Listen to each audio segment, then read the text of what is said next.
Թու լավ է, խի մենք լայքերի սպասող տղեկ ենք, որ ասում ես 22,000 լայք հավաքի կգամ։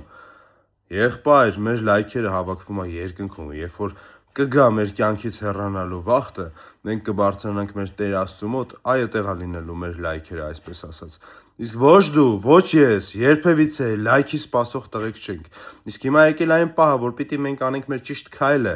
որ մեր Հայաստանի Հանրապետությունում այլևս լինի հավերժական սիրո մթնոլորտ, լինի խաղաղության մթնոլորտ, որը որ Տերն է կամենում։ Եղբայր, հիշի, չպիտի գա որևիցե քաղաքական ուժ իշխանության մեր երկրում,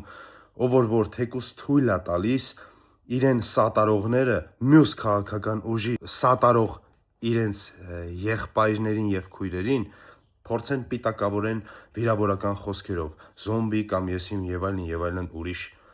Հասկանում ես ինչ եմ ասում։ Հայհոյանքներ, չնայած անբարոյական է այն մարդով, որ կարա հայհոյի մարդուն քաղաքական հայացքների համար, այսի շատ կարևոր խորիմաստ բան է, որ գիտեմ դու սա հասկանում ես, սա գիտակցում ես։ Ու այդ ես ու դու, մենք երկուսս միասին կարանք անենք միավորվելով։ Ոչ մենակ ես ու դու, ես եւ դու մյուս նայողը, ես եւ դու, ոնց որ վարչապետն է ասում, այդ մեկ մարդը դու ես, հենց հիմա միանալով ինձ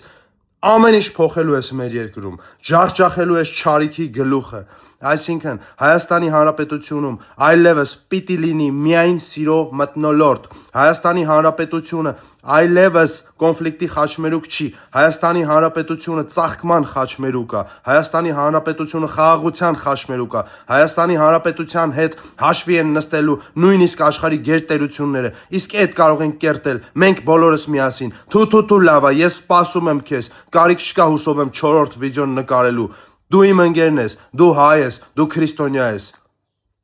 Մեր Տեր Աստծու համար, իրա սիրո համար, իրա սովորացրած կյանքի համար մենք պիտի պահպանենք մեր երկրում խաղաղություն, սեր, ջերմություն, սիրո մթնոլորտ։ Սպասում եմ եղբայր։